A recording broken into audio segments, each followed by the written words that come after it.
Mondello in late October is extremely different to the Mondello you'll find in the middle of summer.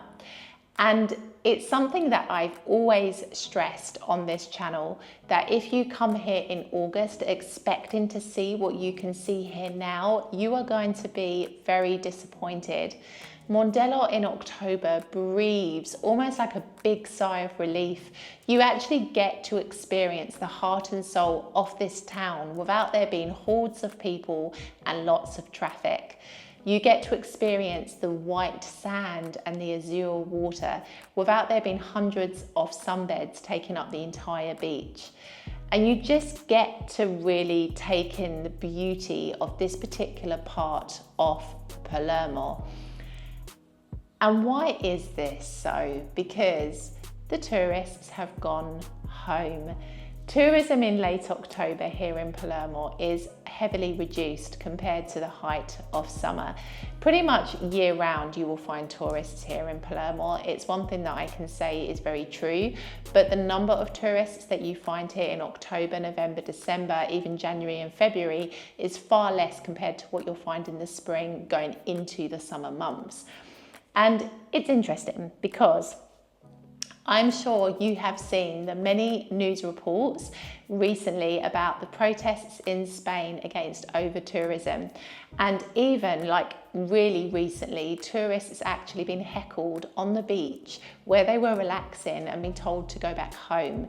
I mean, in this video, I want to talk about this because I have a totally different perspective, and I really believe that you shouldn't bite the hand that feeds you. And what I mean with this idiomatic expression is that you have these people in Spain protesting against tourists, making them feel really awkward and uncomfortable and even intimidated.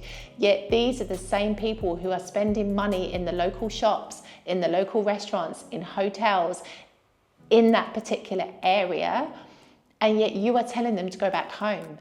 For sure, they are not going to come back, at least not for a very long time. And that press coverage of those protests is actually negative press for that particular part of Spain, because who in their right mind is going to want to go there on holiday if you're going to be made to feel like you're some kind of criminal because you've chosen to spend your hard-earned money in that particular region, you know? I really cannot get my head around this, because coming from kind of London, which is a tourist hotspot, I've also moved to a couple of tourist hotspots here in South Italy. I used to live in Salerno, as many of you know. That was on the doorstep of Amalfi, which is one of the biggest hotspots for tourism in South Italy. I now live in Palermo, which equally is another tourist hotspot pretty much year round. So I know what it's like to live in places where it feels like there are tourists kind of all the time under your feet. And even in Salerno, like Salerno, when I lived there, wasn't really as popular as it is now. Like in recent months, I've really seen how Salerno has kind of increased in visibility, especially with the airport opening it this July. But I do remember when I lived there that there was every single December Luci di Artista, which is the famous light display that happens every Christmas, and it lasts for about a month to a month and a half, and it draws people from all across Italy to Salerno. And I used to hate living in Salerno during that period, because if you wanted to go anywhere in the historical centre of an evening, you could easily expect to spend at least 1 hour trying to navigate your way from one side of the historical centre to the other on foot, weaving your way through the narrow streets and the crowds of people that were in front of you. It was an experience for sure, not to mention the traffic. Oh my goodness. Salerno is at a disadvantage already because it has one central rim road that covers the entire city. So you've only got to get a bit of a congestion on that rim road for there to be absolute chaos. So yeah, it wasn't my favorite time of the year to live in Salerno at all. And I know that I wasn't alone in feeling that way. But you see, here's my perspective. I'm going to use Amalfi as an example because for me, Amalfi is the best example in South Italy for me to use when I'm talking about a place that is heavily dependent on tourism. Now, it's not to say that Salerno doesn't depend on tourism, or Palermo, or any other part of South Italy, But I feel that there are other things that happen in other parts of the year, which mean that it isn't just tourism that, they depend on. Whereas with Amalfi, it's 100% a tourist bubble. And the problem you've got to think about is this. If people here suddenly started to protest in the same way that the people in Spain are against tourists and were telling them to go home, we don't need your money, goodbye, I can only imagine the damage it would cause to the businesses in Amalfi. I'm talking the shops, the hotels, the restaurants, because let me tell you, the people who live in Amalfi do not buy bars of lemon soap and tea towels every single day. Those shops are purely for the tourists. So it is a place that is heavily dependent on tourism to survive, for people's livelihoods and economic stability. And here we have a country, Spain, where people are dismissing that because they believe that tourists are to blame for the lack of affordable housing in their particular region, or also for the lack of housing altogether, because a lot of homes are being turned into Airbnbs or holiday homes. And I can understand why people would feel frustrated and take it out on the tourists, but I feel like the tourists are like easy pickings. The real problem lies much higher up, and it lies, of course, with the government. It lies with regional governments and councils or the comune. It doesn't depend on the tourists who decide to go somewhere to spend their hard-earned money and relax and end up being told to go back home. That's not who you should be targeting. And I get it, because some tourists completely behave in a way that, in my mind, they forget where they are and who they are.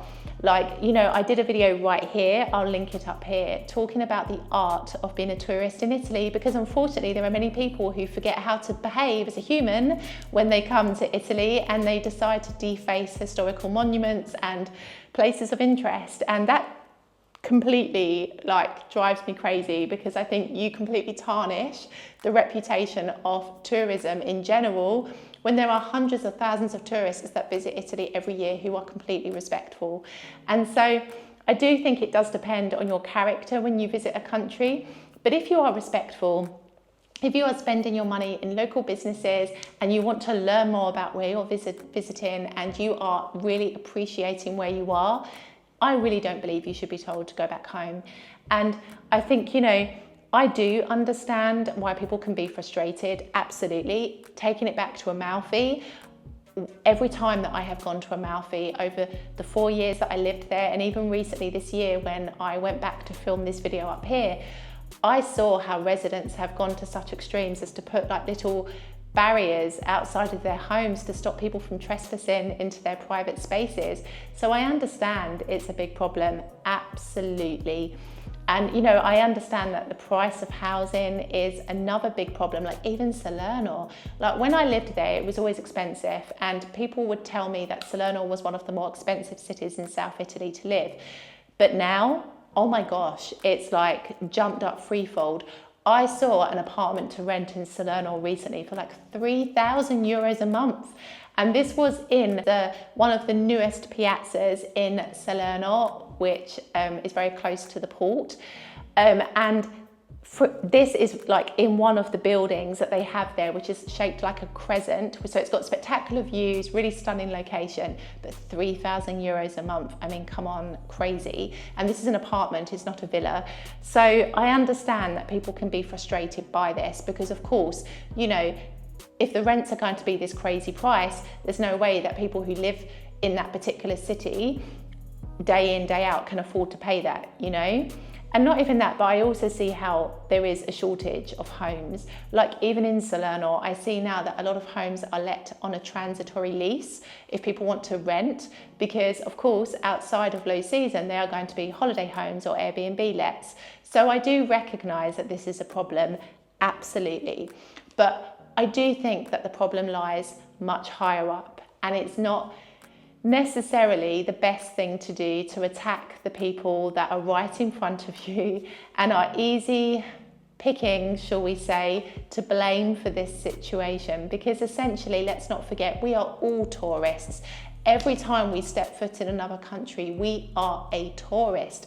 If every time we stepped foot in another country, we were told to go back home, we were told we don't need tourism, I'm pretty certain we would never go back to that country again. In fact, I'm honest enough to say that I don't think I'll go to Spain for quite some time, because when I'm reading these news reports, I'm thinking, why do I want to go and spend my money there? Like, it's not appreciated, and I don't want to have a holiday where people are telling me to go back home. And I know a lot of the protests have also been against British people as well, so I guess that's tied into it as well. But it just doesn't make you feel comfortable to go somewhere if you know that you are not welcome. And so I think before we start attacking tourists, we need to remember the bigger picture. There are literal towns and areas heavily dependent on tourism, and if we start having this kind of blanket approach to over tourism and kind of wanting to drive people away because we think it's going to reduce the cost of accommodation and create more availability for housing, I think we're forgetting at the same time we are also going to destroy people's livelihoods, people who depend on that as a form of business, and we're going to affect our country's economy. Let's not forget. So I think this is what I wanted to talk about today. I wanted to share my thoughts on this because I've been thinking about this for such a long time. These protests in Spain have been ongoing pretty much all summer. But recently when I saw them heckling people on the beach, I was like, enough is enough now. Like, you are damaging your country's reputation and you are making people not want to return. And I just thought, you know, like, I can understand what it's like living here in Italy. As much as people here in Italy are not telling people to go back home and are not protesting, as far as I know anyway, about this very matter, I know that it's difficult for people living in kind of tourist destinations, especially when there are hundreds of people like invading their towns and cities. But then, as I've mentioned, a lot of those people are also running businesses in those towns and cities and benefiting off the back of the kind of influx of people that arrive at different times of the year. So I'd be really interested to know what your thoughts are about this whole over-tourism argument that has been popping up in the press recently. Comment below and let me know. But this is what I think, living here in Italy and living in and very close to places which are, you know, tourist hotspots. Like, I do think that, you know, when you live somewhere as a resident, you get to know where to go, you know where to eat, you know where to avoid, you know where to buy things at a reasonable price. Like, even here in Palermo, I know that I will avoid the majority of Via Maqueda, apart from one or two places. I know the majority of places on Via Maqueda here in Palermo are tourist traps. And I know this because I live here. And so, you know, you allow those businesses to operate for tourists. But essentially, I don't think that's a reason enough to drive tourism out of a particular part of your country. And that's just what I think. So comment below and let me know, and I'll see you in the next video.